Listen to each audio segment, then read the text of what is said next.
कल्पना कीजिए एक ऐसे नौजवान की जिसकी जेब में एक फूटी कौड़ी नहीं है, जिसके पास कोई बड़ी डिग्री नहीं है और जिसकी जान पहचान किसी बड़े आदमी से नहीं है। वो देखने में एक साधारण बल्कि एक आवारा जैसा लगता है, लेकिन उसकी आंखों में एक ऐसी चमक है, एक ऐसी जिद है जो दुनिया के सबसे बड़े आविष्कारक को भी सोचने पर मजबूर कर देती है। ये कहानी है एडविन सी बार्न्स की, और ये कहानी सिर्फ एक कहानी नहीं बल्कि उस महान रहस्य की जीती जागती मिसाल है जिसे नेपोलियन हिल ने अपनी किताब थिंक एंड ग्रो रिच में दुनिया के सामने रखा। वो रहस्य ये है कि हमारे विचार, हमारी सोच कोई मामूली चीज नहीं है। विचार वो शक्ति हैं जो हकीकत को जन्म देते हैं। Thoughts are things.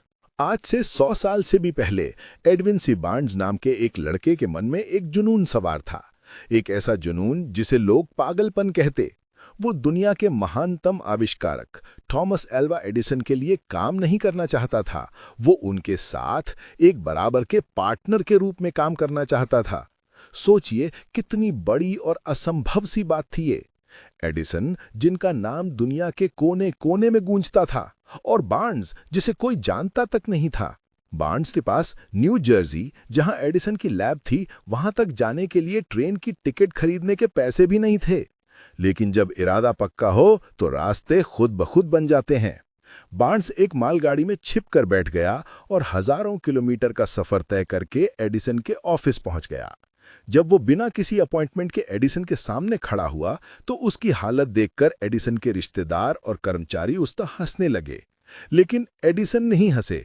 सालों बाद एडिसन ने उस मुलाकात को याद करते हुए कहा, वो मेरे सामने एक आम आवारा की तरह खड़ा था, लेकिन उसके चेहरे के भावों में कुछ ऐसा था जिससे साफ पता चल रहा था कि वो जिस चीज के लिए आया है उसे हासिल करने के लिए पूरी तरह से दृढ़ है। बार्न्स ने एडिसन से साफ साफ कहा कि वो उनके साथ बिजनेस पार्टनरशिप करने आया है। एडिसन ने उसकी ये बात तो नहीं मानी, लेकिन उसकी आंखों में उस असाधारण संकल्प को देखकर उसे अपनी लैब में एक बहुत ही मामूली सा काम दे दिया, झाड़ू लगाने का काम। अब यहां पर कोई भी आम इंसान होता तो शायद निराश हो जाता। वो सोचता कि मैं तो पार्टनर बनने आया था और मुझे यहां झाड़ू लगाने वाला बना दिया। लेकिन बार्न्स आम नहीं था। उसने उस नौकरी को एक हार के रूप में नहीं बल्कि मंजिल तक पहुंचने की पहली सीढ़ी के रूप में देखा। वो जानता था कि वो एडिसन की दुनिया में कदम रख चुका है, और यही सबसे जरूरी था। वो सालों तक, पूरे 5 साल तक उस लैब में मामूली काम करता रहा, लेकिन एक पल के लिए भी उसने अपनी असली मंजिल को अपनी आंखों से ओझल होने नहीं दिया। उसका लक्ष्य साफ था, एडिसन का बिजनेस पार्टनर बनना, और वो हर दिन उसी लक्ष्य के साथ जीता था, उसी लक्ष्य के लिए काम करता था। वो इंतजार कर रहा था अपने एक मौके का, और फिर वो मौका आया।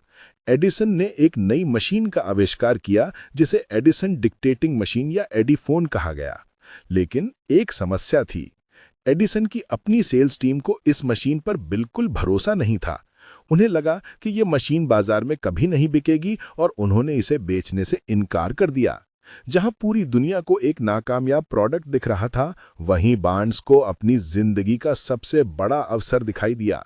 उसने एडिसन के पास जाकर कहा कि वो इस मशीन को बेचेगा। उसने कोई बड़ी बड़ी बातें नहीं की, कोई बड़ी तनख्वाह नहीं मांगी।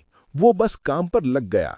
अपने अंदर सालों से जल रही उस आग की पूरी ताकत उसने इस मशीन को बेचने में लगा दी, और नतीजा, वो एक शानदार सेल्समैन साबित हुआ। उसने इतनी मशीनें बेची, इतनी बेची कि एडिसन हैरान रह गए। एडिसन ने न केवल उसे उस मशीन को पूरे देश में बेचने का एक्सक्लूसिव कॉन्ट्रैक्ट दिया, बल्कि उसे वो चीज भी दी जिसका सपना लेकर वो सालों पहले एक मालगाड़ी में चढ़कर आया था, अपनी business partnership. Edwin C Barnes ने अपनी सोच के दम पर खुद को एडिसन का पार्टनर बना लिया। उस दिन से एडिफोन की हर मशीन पर लिखा होता था, made by Edison and installed by Edwin C Barnes. ये कहानी इस किताब का आधार है। ये हमें नेपोलियन हिल के पहले और सबसे महत्वपूर्ण सिद्धांत पर लाती है, इच्छा यानी डिजायर। लेकिन ये कोई मामूली इच्छा नहीं है, ये एक ज्वलंत इच्छा है, एक बर्निंग डिजायर, एक ऐसी इच्छा जो आपके रोम रोम में बस जाए, जो आपकी नींद उड़ा दे, जो आपको हर पल बेचैन रखे। ये कोई उम्मीद या काश वाली बात नहीं है, बल्कि एक धधकता हुआ जुनून है जो बाकी हर चीज पर हावी हो जाता है। ज्यादातर लोग इसलिए असफल हो जाते हैं क्योंकि उनकी इच्छा कमजोर होती है। वो बस अमीर बनना चाहते हैं। लेकिन बार्न्स की तरह जो लोग सफल होते हैं, उनके पास एक निश्चित उद्देश्य होता है और उसे पाने के लिए एक ऐसी इच्छा होती है जिसे कोई बाधा रोक नहीं सकती। आपकी इच्छा इतनी प्रबल होनी चाहिए कि वो आपको हर मुश्किल से लड़ने की ताकत दे। जैसा कि एमरसन ने कहा था, प्रकृति में कुछ भी मनमानी नहीं है और किसी इच्छा का पैदा होना ये दर्शाता है कि उसे पूरा करने की क्षमता उस प्राणी में मौजूद है जो उसे महसूस करता है। मतलब आपके अंदर कोई सपना, कोई इच्छा तभी पैदा होती है जब आप उसे पूरा करने की काबिलियत रखते हैं। बार्न्स की कहानी सिर्फ इच्छा शक्ति का उदाहरण नहीं, ये पूरी think and grow rich philosophy का एक जीवंत प्रदर्शन है। इसमें एक निश्चित उद्देश्य, यानी सिर्फ नौकरी नहीं बल्कि पार्टनरशिप, अटल विश्वास कि वो ये कर सकता है, दृढ़ता यानी 5 साल का इंतजार, व्यक्तिगत पहल यानी एडिफोन बेचने का प्लान बनाना और संगठित योजना, सब कुछ शामिल है। ये कहानी हमें सिखाती है कि आपकी बाहरी परिस्थितियां क्या हैं, ये मायने नहीं रखता। मायने ये रखता है कि आपके अंदर कौन सी आग जल रही है। अगर वो आग काफी तेज है तो वो हर बाधा को जलाकर राख बना देगी। एडविन सी बार्न्स की कहानी से हमने ये तो समझ लिया कि हर महान उपलब्धि की शुरुआत एक ज्वलंत इच्छा से होती है, लेकिन सिर्फ इच्छा करना ही काफी नहीं है। एक प्रबल इच्छा अगर सिर्फ एक भावना बनकर रह जाए तो वो बेकार है। उसे एक ऐसे माध्यम की जरूरत होती है, एक ऐसे व्यावहारिक तरीके की जरूरत होती है जिससे उसे उसकी भौतिक या वित्तीय समतुल्यता में बदला जा सके। यहीं पर नेपोलियन हिल हमें दूसरा सिद्धांत देते हैं, आस्था यानी फेथ। यहाँ आस्था का मतलब किसी धार्मिक विश्वास से नहीं है। हिल के अनुसार आस्था मन की एक अवस्था है जिसे जानबूझकर पैदा किया जा सकता है। ये वो अटूट विश्वास है, वो दृढ़ यकीन है कि आप जो चाहते हैं उसे आप हासिल कर सकते हैं और करेंगे। आस्था वो केमिस्ट है जो आपके विचारों को एक ऐसी शक्ति देता है जिससे वो हकीकत में बदल सकें। जब तक आप खुद ये नहीं मानेंगे कि आप अमीर बन सकते हैं, तब तक आप अमीर नहीं बन पाएंगे। तो सवाल ये उठता है कि ये आस्था, ये अटूट विश्वास कैसे पैदा किया जाए?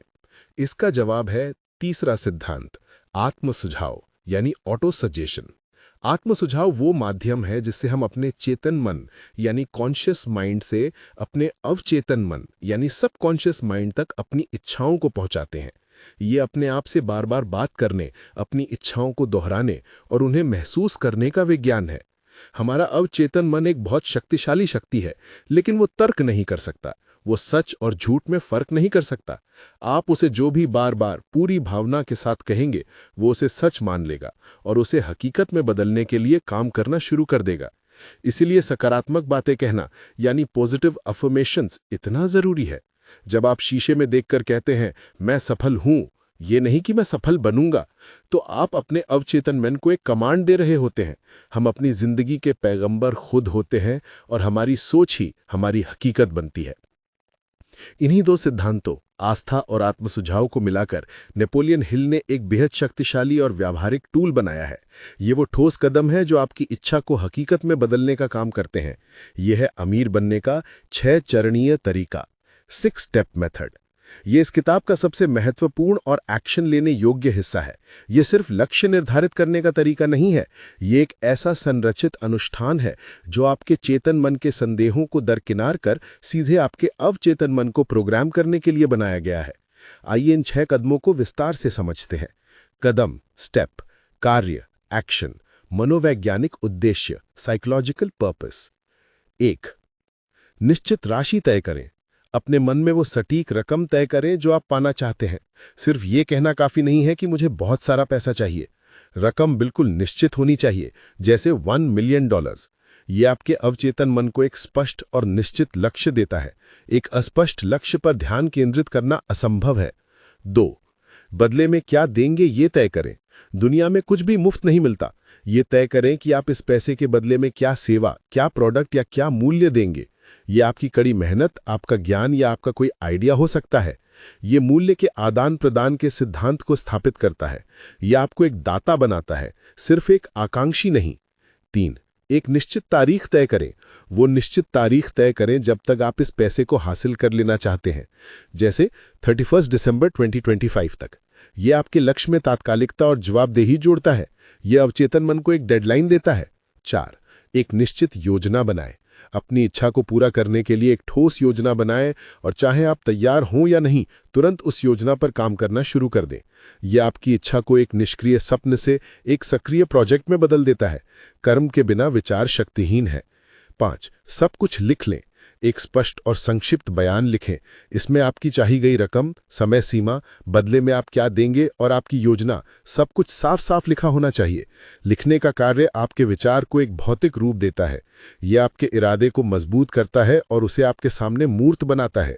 6, दिन में 2 बार पढ़ें। अपने लिखे हुए बयान को दिन में 2 बार, एक बार रात को सोने से ठीक पहले और एक बार सुबह उठने के तुरंत बाद जोर से पढ़ें। पढ़ते समय ऐसा देखें, महसूस करें और विश्वास करें कि वो पैसा पहले से ही आपके पास है। ये आत्म सुझाव का सीधा अनुप्रयोग है। सुबह और रात का समय वो समय होता है जब हमारा चेतन मन कम सक्रिय होता है, जिससे ये निर्देश सीधे अवचेतन मन तक पहुंचते हैं। भावनाओं को जोड़ना यानी देखें और महसूस करें, विचारों को चुंबकीय यानी मैग्नेटिक बनाता है और प्रोग्रामिंग को गहरा करता है। ये 6 चरणीय विधि कोई जादुई फॉर्मूला नहीं है, बल्कि ये व्यावहारिक मनोविज्ञान का एक शक्तिशाली उपकरण है। इसकी असली ताकत सिर्फ लक्ष्य की स्पष्टता में नहीं, बल्कि अवचेतन मन के लिए एक सुसंगत, भावनात्मक रूप से चार्ज किए गए प्रोग्रामिंग अनुष्ठान के रूप में इसके कार्य में है। जब आप इस प्रक्रिया को लगातार दोहराते हैं, तो आपका अवचेतन मन उस विचार को एक तथ्य के रूप में स्वीकार कर लेता है। फिर वो ब्रह्मांड की उन शक्तियों को आकर्षित करना, उन रास्तों को खोजना शुरू कर देता है जो आपकी इच्छा को हकीकत में बदल सकें। आपको अचानक से नए आइडियाज आने लगेंगे, जिन्हें हिल प्रेरणा की चमक यानी फ्लैशेस ऑफ इंस्पिरेशन कहते हैं। जब भी ऐसा हो तो उन पर तुरंत कार्रवाई करें, क्योंकि ये आपके अवचेतन मन का जवाब है। ब्रूस ली जैसे महान व्यक्ति ने भी इसी तकनीक का इस्तेमाल किया था। उन्होंने अपने लिए एक बयान लिखा था, मैं ब्रूस ली 1980 तक अमेरिका का सबसे ज्यादा कमाई करने वाला ओरिएंटल सुपरस्टार बनूंगा। बदले में मैं उन्हें सबसे रोमांचक प्रदर्शन दूंगा और मैं अपनी इच्छानुसार जीऊंगा और आंतरिक सद्भावना और खुशी प्राप्त करूंगा। उन्होंने इसे हासिल किया। अब सवाल यह है कि आपका बयान क्या होगा? अब जब आपके पास एक ज्वलंत इच्छा है और उसे अपने अवचेतन मन में प्रोग्राम करने के लिए 6 कदमों वाली एक शक्तिशाली विधि भी है, तो अगला तार्किक सवाल उठता है, मेरी योजना क्या होगी? एक लक्ष्य और उस पर विश्वास करना जरूरी है, लेकिन बिना एक ठोस ब्लूप्रिंट के आप अपनी मंजिल तक नहीं पहुंच सकते।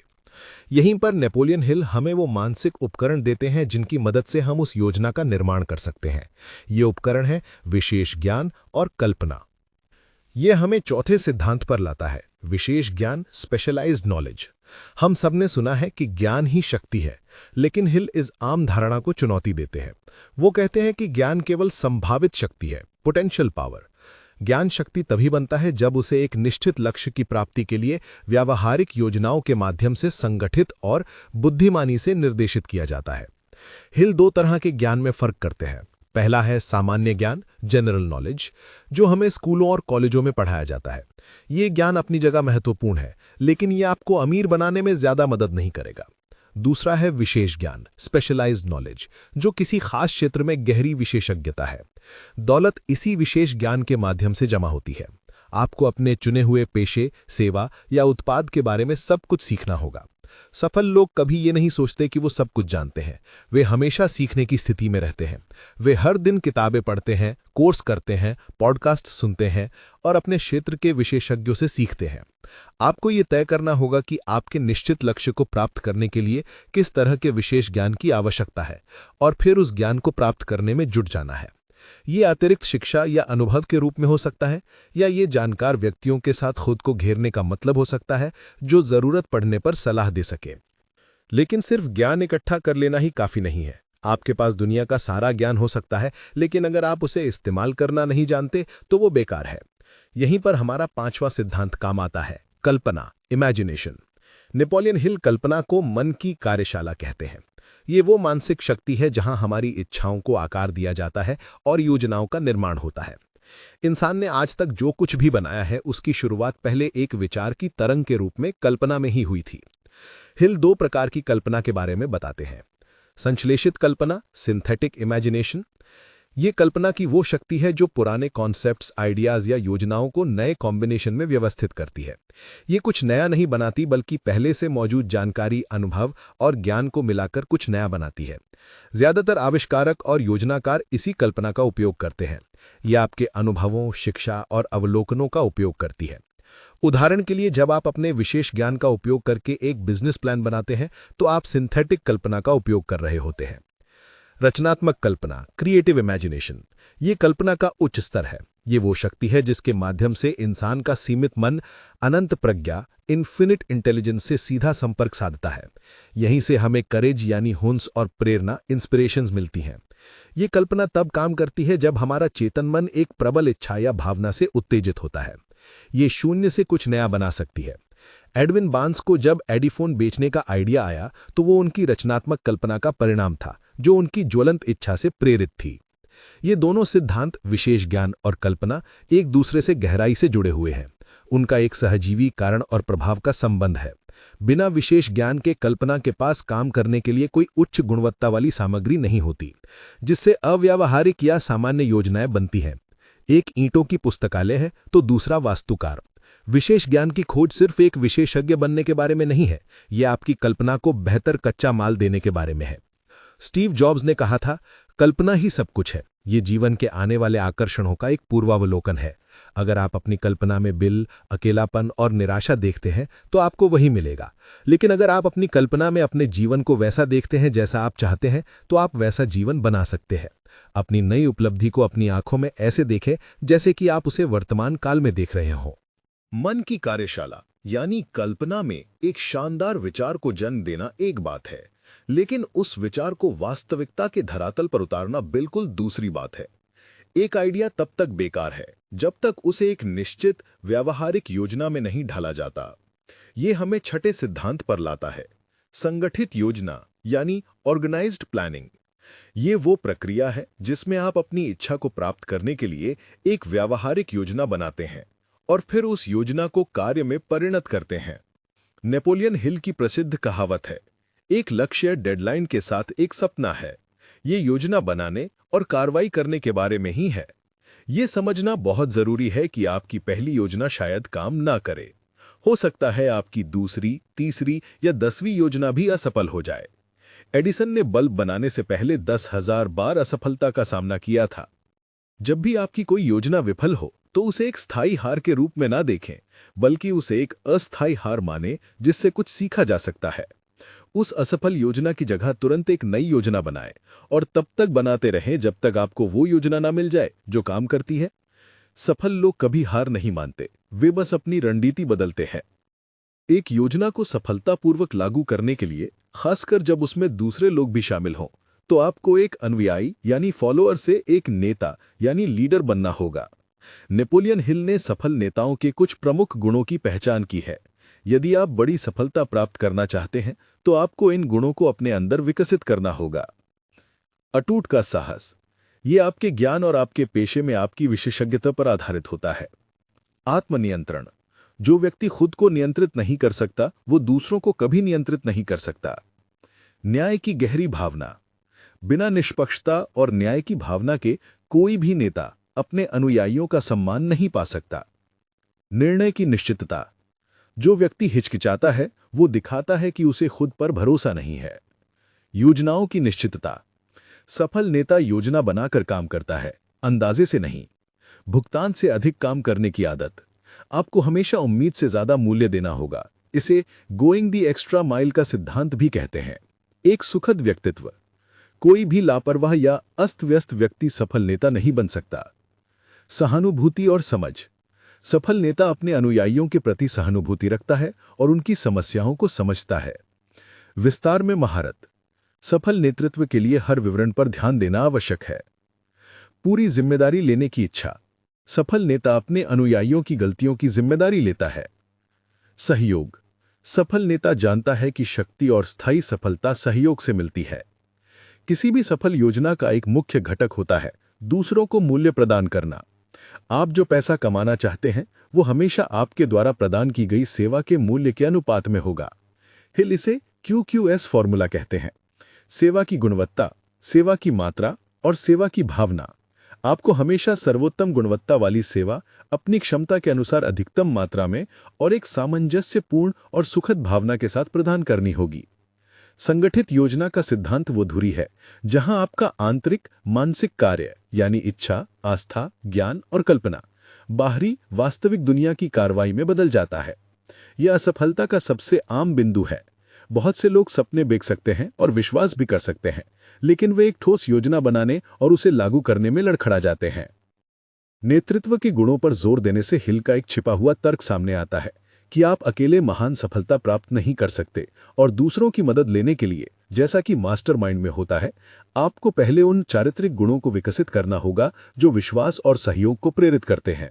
इसका मतलब है कि आपको सिर्फ एक योजना नहीं बनानी है, आपको वो व्यक्ति बनना है जो उस योजना को सफलता तक ले जा सके। ये एक गहरा निहितार्थ है। अपनी दौलत बढ़ाने के लिए आपको पहले खुद को विकसित करना होगा। ये एक शक्तिशाली प्रेरक मैसेज है कि व्यक्तिगत विकास ही पेशेवर विकास की नींव है। एक बेहतरीन योजना बना लेना भी लड़ाई का सिर्फ एक हिस्सा है। एक कागज पर बनी हुई योजना तब तक मूल्यहीन है जब तक उस पर कार्रवाई न की जाए। और जब हम कार्रवाई करना शुरू करते हैं तो हमारे सामने दो सबसे बड़े दुश्मन खड़े हो जाते हैं: टाल-मटोल यानी प्रोक्रेस्टिनेशन और हार मान लेने की प्रवृत्ति। कोई भी योजना कितनी भी अच्छी क्यों ना हो, अगर आप उसे शुरू करने में देरी करते हैं या पहली मुश्किल आते ही उसे छोड़ देते हैं तो आप कभी सफल नहीं हो सकते। यहीं पर नेपोलियन हिल के दो सबसे गतिशील सिद्धांत काम आते हैं, जो किसी भी योजना को आगे बढ़ाने वाले दोहरे इंजन की तरह है: निर्णय और दृढ़ता। 7वां सिद्धांत है निर्णय यानी डिसीजन, टाल-मटोल पर विजय। नेपोलियन हिल ने अपने 20 साल के शोध में 500 से अधिक सफल लोगों का अध्ययन किया और पाया कि उन सभी में एक गुण समान था: वे निर्णय बहुत तेजी से लेते थे और अगर उन्हें बदलना होता था तो बहुत धीरे धीरे बदलते थे। इसके विपरीत जो लोग असफल होते हैं वे निर्णय बहुत धीरे धीरे लेते हैं, अगर लेते भी हैं, और उन्हें बहुत जल्दी और बार बार बदलते हैं। टाल-मटोल और अनिश्चितता असफलता के प्रमुख कारण है। सफल लोग किसी निर्णय पर विचार करने में समय बर्बाद नहीं करते, वे विफलता के डर के बिना कार्रवाई करते हैं। ये निर्णायकता कहाँ से आती है? ये आपके उद्देश्य की निश्चितता से आती है। जब आप ठीक ठीक जानते हैं कि आप क्या चाहते हैं, जैसा कि पहले सिद्धांत में बताया गया है, तो निर्णय लेना आसान हो जाता है। एक और महत्वपूर्ण बात यह है कि आप अपने निर्णय खुद लें, दूसरों की राय से प्रभावित ना हों। दुनिया में तरह तरह की राय भरी पड़ी है, अखबारों में, पड़ोसियों की गपशप में, रिश्तेदारों की सलाह में। अगर आप हर किसी की सुनेंगे तो आप कुछ भी नहीं कर पाएंगे। अपनी खुद की सलाह सुने और अपने मास्टरमाइंड समूह की सलाह लें और फिर एक दृढ़ निर्णय लें। एक बार जब आप निर्णय ले लेते हैं और अपनी योजना पर काम करना शुरू कर देते हैं तो आपको दूसरे इंजन की जरूरत पड़ती है। 8वां सिद्धांत है दृढ़ता यानी निरंतर प्रयास। दृढ़ता का सीधा सा मतलब है इच्छा शक्ति। जब इच्छा शक्ति और एक ज्वलंत इच्छा एक साथ मिल जाती हैं तो वो एक अजेय जोड़ी बनाती हैं। दृढ़ता एक व्यक्ति के लिए वही है जो कार्बन स्टील के लिए है, ये उसे कठोर और मजबूत बनाती है। अनगिनत मामलों में दृढ़ता ही सफलता और असफलता के बीच का अंतर साबित हुई है। ज्यादातर लोग विरोध या मुश्किल के पहले संकेत पर ही हार मान लेते हैं, वे तौलिया फेंक देते हैं। लेकिन सफलता अक्सर उस बिंदु से बस एक कदम आगे होती है जहां आप छोड़ने का मन बनाते हैं। रोम एक दिन में नहीं बना था। छोटे छोटे कदम, छोटी छोटी दैनिक क्रियाएं मिलकर बड़े परिणाम देती हैं। आपको हर एक दिन उपस्थित होना है और कार्रवाई करनी है, चाहे आपका मन हो या ना हो। तो सवाल यह है कि इस दृढ़ता को कैसे विकसित किया जाए। नेपोलियन हिल इसके लिए 4 सरल कदम बताते हैं। एक निश्चित उद्देश्य जो एक ज्वलंत इच्छा द्वारा समर्थित हो। जब आपकी क्यों यानी वाय बहुत मजबूत होती है तो कैसे यानी हाउ आसान हो जाता है। एक निश्चित योजना जिसे निरंतर कार्रवाई में व्यक्त किया जाए। एक योजना के बिना आपकी इच्छा सिर्फ एक सपना है। नकारात्मक प्रभावों से बंद दिमाग। अपने दिमाग को उन सभी नकारात्मक और निराशाजनक प्रभावों से कसकर बंद कर लें जिनमें रिश्तेदारों, दोस्तों और परिचितों की नकारात्मक सुझाव भी शामिल है। एक मैत्रीपूर्ण गठबंधन या मास्टरमाइंड। एक या अधिक ऐसे लोगों के साथ गठबंधन बनाएं जो आपको अपनी योजना और उद्देश्य पर टिके रहने के लिए प्रोत्साहित करेंगे।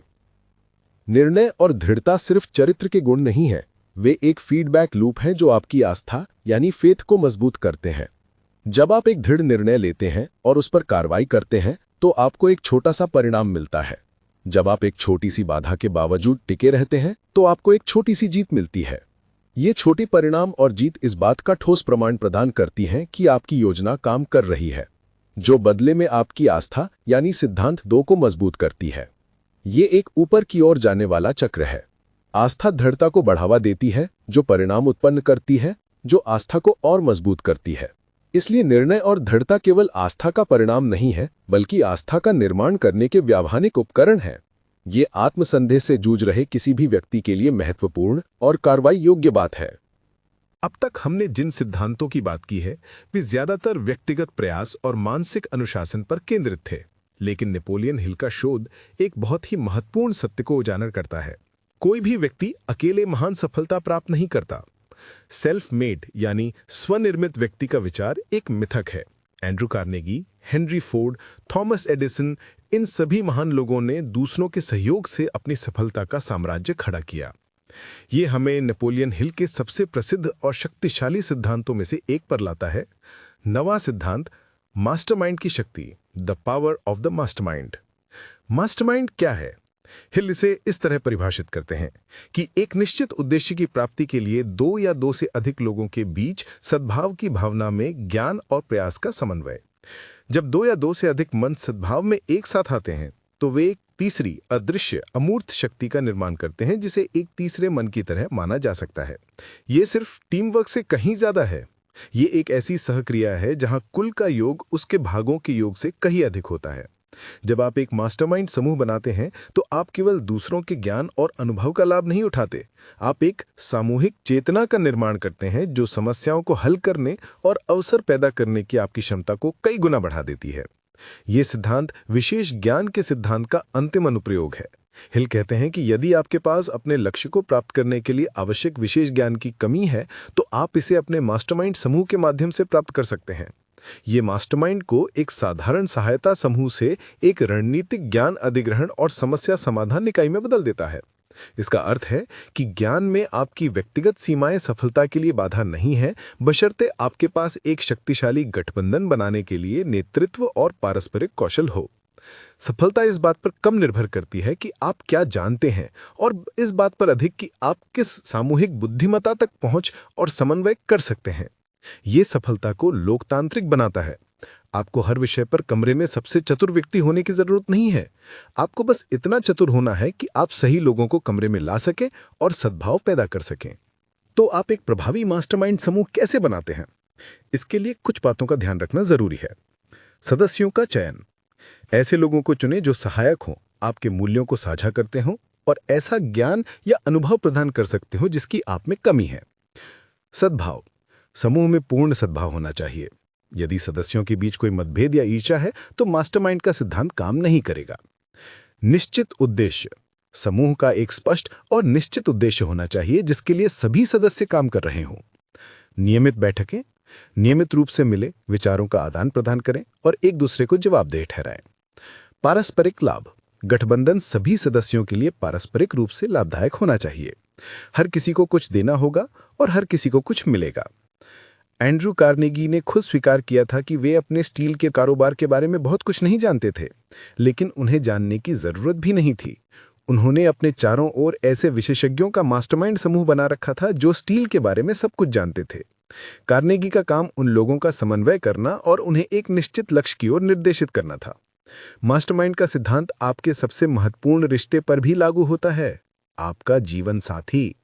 एक सामंजस्यपूर्ण पार्टनरशिप जहां दोनों व्यक्ति एक दूसरे के लक्ष्यों का समर्थन करते हैं, सफलता के लिए एक बहुत बड़ा उत्प्रेरक है। एक ऐसा साथी जो आप में आपके लक्ष्यों पर विश्वास करता है और समझता है कि आप जो करना चाहते हैं उसे करने के लिए क्या करना होगा, आपकी सबसे बड़ी संपत्ति हो सकती है। दूसरी ओर, एक नकारात्मक या असहयोगी साथी आपकी सफलता के रास्ते में सबसे बड़ी बाधा भी बन सकता है, क्योंकि आप वही बनते हैं जिनके साथ आप रहते हैं। अगर आपका साथी लगातार आपके सपनों और लक्ष्यों के बारे में नकारात्मक है तो संभावना है कि ये आपके दिमाग में घर कर जाएगा और आप सफल नहीं हो पाएंगे। एक व्यक्ति जीवन साथी और परिवार के बिना सफल हो सकता है, लेकिन अगर इसे साझा नहीं किया जा सकता तो असली खुशी का बहुत कुछ खो जाता है। इसलिए अपने जीवन साथी और परिवार की अपनी सबसे बड़ी संपत्ति के रूप में देखभाल करें। अब हम एक ऐसे सिद्धांत पर आ रहे हैं जिसे अक्सर गलत समझा जाता है, लेकिन नेपोलियन हिल इसे प्रतिभा और रचनात्मकता का एक महत्वपूर्ण स्रोत मानते हैं। इस सिद्धांत को समझने के लिए एक परिपक्व और वैज्ञानिक दृष्टिकोण की आवश्यकता है। ये दमन के बारे में नहीं, बल्कि ऊर्जा के पुनर्निर्देशन के बारे में है। ये 10वां सिद्धांत है, यौन रूपांतरण का रहस्य, the mystery of sex transmutation.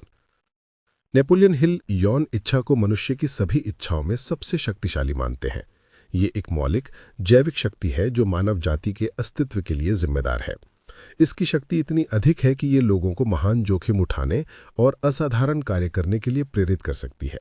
हिल का तर्क है कि इतिहास के अधिकांश महान नेता, कलाकार और उद्योगपति अत्यधिक यौन प्रकृति के व्यक्ति थे, लेकिन उन्होंने इस शक्तिशाली ऊर्जा को केवल भौतिक अभिव्यक्ति तक सीमित नहीं रखा।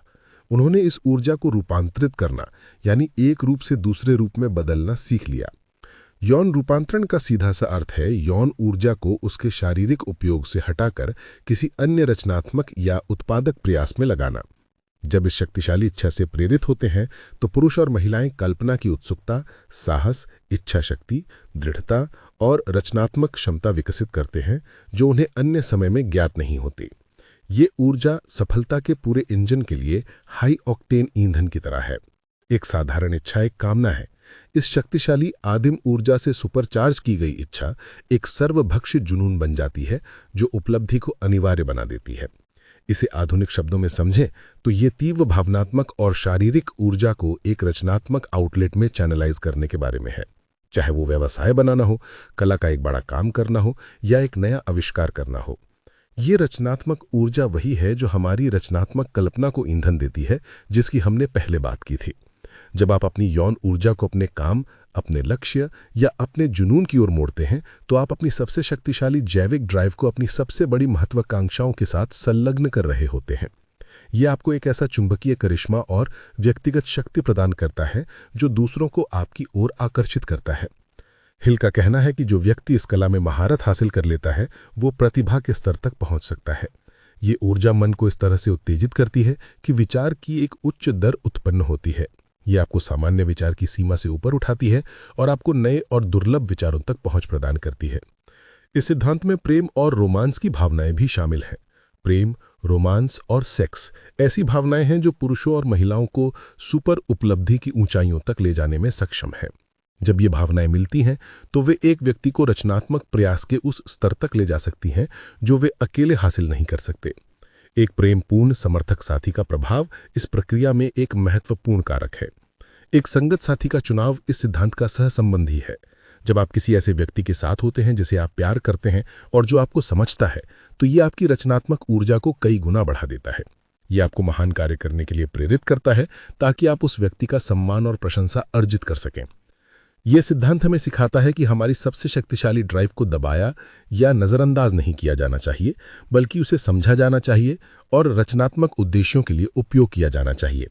ये आत्मनियंत्रण और अनुशासन की मांग करता है, लेकिन इसका इनाम असाधारण है। यह आपको उस ऊर्जा के भंडार तक पहुंच प्रदान करता है जो ज़्यादातर लोग बर्बाद कर देते हैं।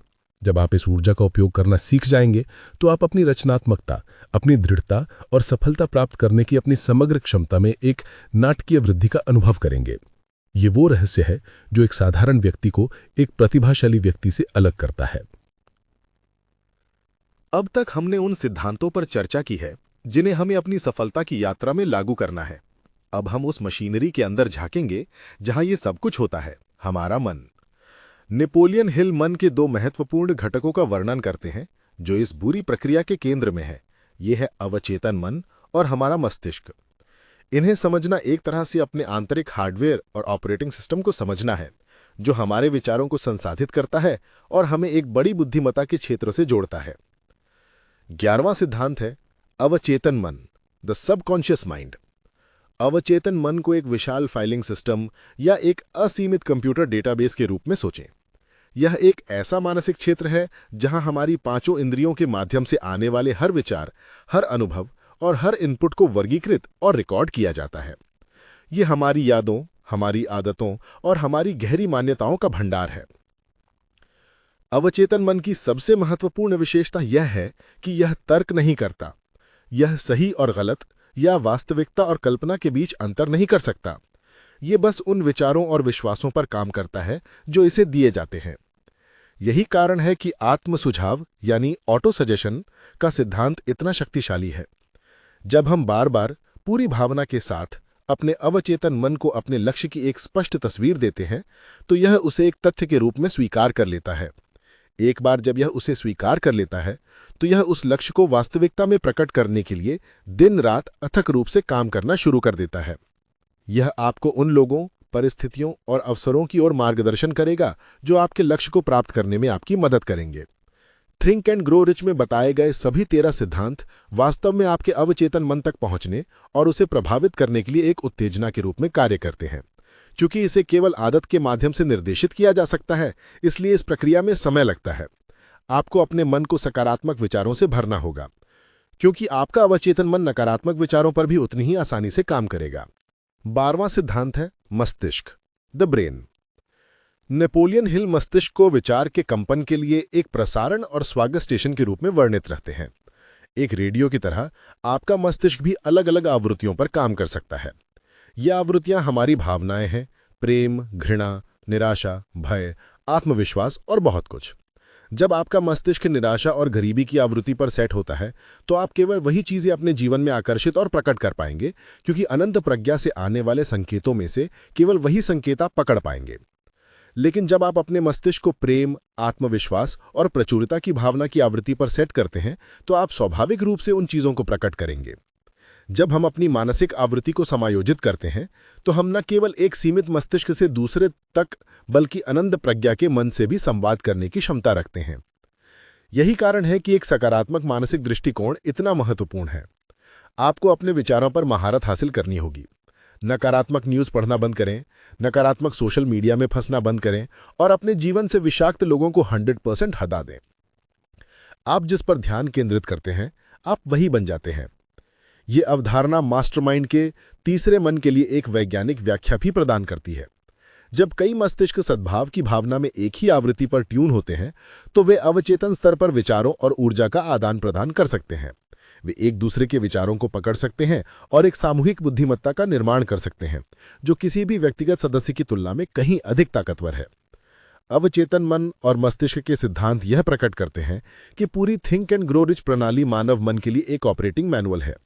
यह सीधे बाहरी दुनिया को बदलने के बारे में नहीं है, बल्कि व्यवस्थित रूप से आपके आंतरिक प्रसारण प्रणाली को पुनः प्रोग्राम करने के बारे में है, ताकि यह आपके निश्चित उद्देश्य का एक स्पष्ट, पावरफुल संकेत भेजे। ब्रह्मांड यानी अनंत प्रज्ञा फिर इस संकेत का जवाब उन विचारों, लोगों और अवसरों को प्रदान करके देता है जो इसकी पूर्ति के लिए आवश्यक हैं। यह इस दर्शन को सकारात्मक सोच से जानबूझकर मानसिक इंजीनियरिंग में बदल देता है। आत्म सुझाव प्रोग्रामिंग के लिए सॉफ्टवेयर है। अवचेतन मन हार्ड ड्राइव है, जहां प्रोग्राम संग्रहित होता है। मस्तिष्क वह एंटीना है जो प्रोग्राम के सिग्नल को प्रसारित करता है।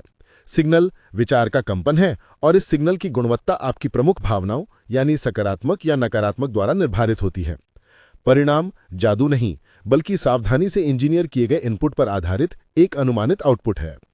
अब हम इस दर्शन के शिखर पर पहुंच रहे हैं, जब आप पहले के सभी 12 सिद्धांतों में महारत हासिल कर लेते हैं, जब आप अपनी इच्छा को परिभाषित कर चुके होते हैं, अटूट आस्था विकसित कर चुके होते हैं और अपने अवचेतन मन को सकारात्मक रूप से प्रोग्राम कर चुके होते हैं, तब आप एक उच्च स्तर की मानसिक और सहज शक्ति तक पहुंचने के लिए तैयार होते हैं। ये हमें 13वें और अंतिम सिद्धांत पर लाता है, छठी इंद्री, द सिक्स्थ सेंस। छठी इंद्री इस दर्शन का शिखर है।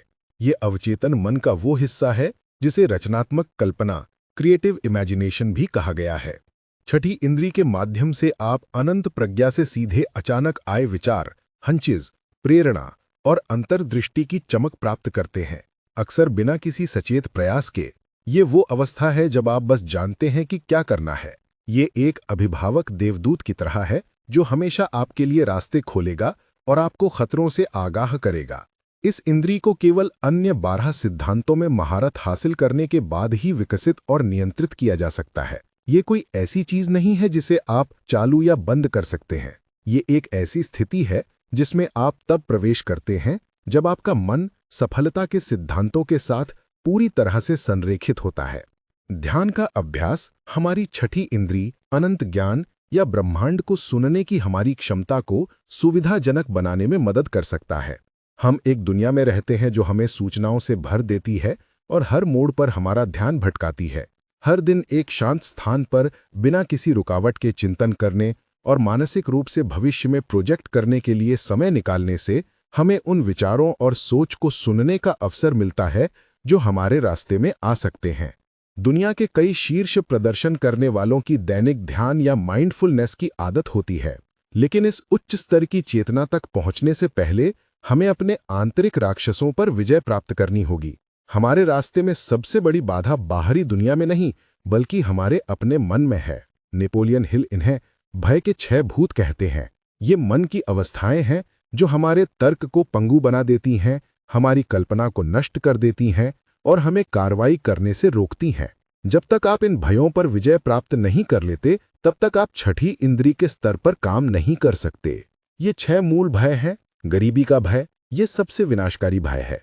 ये लोगों को अवसर लेने से रोकता है, उन्हें ऐसी नौकरियों में फंसाए रखता है जिनसे वो नफरत करते हैं और उन्हें हमेशा कमी की मानसिकता में रखता है। आलोचना का भय, ये भय लोगों को दूसरों की राय के अनुसार जीने के लिए मजबूर करता है। लोग क्या कहेंगे, ये सोच उनकी पहल और कल्पना को मार देती है। खराब स्वास्थ्य का भय, ये भय लोगों को बीमारियों के बारे में जुनूनी बना देता है और उन्हें जीवन का पूरा आनंद लेने से रोकता है। प्रेम खोने का भय, ये भय ईर्ष्या और संदेह को जन्म देता है और रिश्तों को नष्ट कर सकता है। बुढ़ापे का भय, ये भय लोगों को ये महसूस कराता है कि उनका सबसे अच्छा समय बीत गया है और वे अब कुछ भी बड़ा हासिल नहीं कर सकते। मृत्यु का भय, ये भय लोगों को जीवन को पूरी तरह से जीने से रोकता है क्योंकि वे अंत के बारे में चिंतित रहते हैं। इन भयों पर विजय कैसे प्राप्त करें? हिल कहते हैं कि भय मन की अवस्थाओं से ज्यादा कुछ नहीं है और किसी की मन की स्थिति नियंत्रण और दिशा के अधीन है। इन भयों का मारक उन सिद्धांतों का संयोजन है जिनकी हमने पहले ही चर्चा कर ली है। एक ज्वलंत इच्छा, अटूट आस्था और एक निश्चित योजना। जब आपका मन एक निश्चित उद्देश्य पर इतनी तीव्रता से केंद्रित होता है तो भय के पनपने के लिए कोई मानसिक जगह नहीं बचती। अनिश्चितता और टालमटोल संदेह को जन्म देते हैं और संदेह और अनिश्चितता मिलकर भय बन जाते हैं। इसलिए निर्विवादता डिसीजन भय का एक शक्तिशाली शत्रु है। छठी इंद्री कोई रहस्यमय उपहार नहीं है, बल्कि ग्रहणशीलता का एक विकसित कौशल है। पहले के 12 सिद्धांतों में महारत हासिल करना एक सफाई प्रक्रिया के रूप में काम करता है। यह आपके मानसिक रेडियो मस्तिष्क से भय, संदेह और अनिश्चितता के स्थैतिक को समाप्त करता है। एक बार जब स्थैतिक चला जाता है तो आप अंत में अनंत प्रज्ञा से स्पष्ट सूक्ष्म संकेतों को सुन सकते हैं। इसलिए अंतर्ज्ञान विकसित करना एक घटाव प्रक्रिया, भय को दूर करना उतना ही है जितना कि वे योजात्मक प्रक्रिया, सिद्धांतों को लागू करना। ये अंतर्ज्ञान विकसित करने की अवधारणा को बहुत अधिक प्राप्त करने योग्य महसूस कराता है। अब हम अपनी यात्रा के अंत में आ गए हैं। हमने नेपोलियन हिल के उन 13 शक्तिशाली सिद्धांतों को समझा है जिन्होंने दुनिया भर में लाखों लोगों के जीवन को बदल दिया है। ये समझना महत्वपूर्ण है कि ये 13 अलग-अलग टिप्स या ट्रिक्स नहीं हैं। ये जीवन जीने का एक संपूर्ण सामंजस्यपूर्ण दर्शन है। इन सिद्धांतों को पूरी तरह से समझा और लागू किया जाना चाहिए क्योंकि वे एक दूसरे से जुड़े हुए हैं और एक दूसरे पर आधारित हैं। सफलता कोई संयोग या भाग्य नहीं है, बल्कि एक नियम है। जब आप उस नियम के साथ खुद को संरेखित करते हैं तो आप अजेय बन जाते हैं। आइए इस दर्शन के मूल विचार पर फिर से लौटते हैं। दौलत, चाहे वो वित्तीय हो, भावनात्मक हो या आध्यात्मिक हो, मन की एक अवस्था से शुरू होती है। ये एक निश्चित उद्देश्य से शुरू होती है और इसमें पारंपरिक अर्थों में बहुत कम या कोई कड़ी मेहनत नहीं है। इसका मतलब ये नहीं है कि आपको काम नहीं करना है। इसका मतलब है कि आपका काम स्मार्ट काम होना चाहिए, जहां आप अपने विचारों और कार्यों को इन सार्वभौमिक सिद्धांतों के साथ संरेखित करके प्रयास करते हैं। ये शारीरिक श्रम से ज्यादा मानसिक संरेखण के बारे में है। जब आप सोचना और अमीर बनना शुरू करते हैं तो आप देखेंगे कि दौलत आपके बैंक बैलेंस में आने से बहुत पहले आपके मन में आने शुरू हो जाती है। इस पूरी किताब और इन सभी सिद्धांतों का सार नेपोलियन हिल के एक अमर वाक्य में समाहित है। मनुष्य का मन जो कुछ भी सोच सकता है और जिस पर विश्वास कर सकता है, उसे वो हासिल कर सकता है। Whatever the mind of man can conceive and believe, it can achieve. ये इस दर्शन की नींव है। आपकी एकमात्र सीमा कारण के भीतर आपकी कल्पना के विकास और उपयोग में और उसके बाद कार्रवाई के लिए प्रेरणा में निहित है। इस ज्ञान को केवल जानकारी के रूप में ना लें, इसे अपनी जिंदगी में उतारें, इसे अपनी आदत बनाएं, इसे अपनी सोच का हिस्सा बनाएं। आपकी मदद करने के लिए यहाँ एक मूल्यवान चीज है जिसे आप कल से ही शुरू कर सकते हैं। आपका दैनिक सफलता अनुष्ठान, डेली सक्सेस रिचुअल। ये इन सिद्धांतों को आपके दैनिक जीवन में एकीकृत करने का एक सरल तरीका है। आपका दैनिक सफलता अनुष्ठान। सुबह 5 मिनट उठने के तुरंत बाद अपने लिखे हुए 6 चरणीय बयान को जोर से पढ़ें। अपने दिन को सफलतापूर्वक बीतते हुए कल्पना करें। उन भावनाओं को महसूस करें जिन्हें आप अपने लक्ष्यों को प्राप्त करने के बाद महसूस करेंगे। दिन के दौरान एक त्वरित दृढ़ निर्णय लें जिसे आप टाल रहे हैं। अपनी निश्चित योजना पर एक छोटा ठोस कार्रवाई कदम उठाएं, चाहे वो कितना भी छोटा क्यों ना हो। सीखना 15 मिनट। अपने क्षेत्र में विशेष ज्ञान प्राप्त करने के लिए हर दिन कम से कम 15 मिनट समर्पित करें। एक किताब के कुछ पन्ने पढ़ें, एक जानकारीपूर्ण पॉडकास्ट सुनें या एक ऑनलाइन कोर्स का एक छोटा सा हिस्सा देखें। शाम को 5 मिनट सोने से ठीक पहले अपने दिन की समीक्षा करें।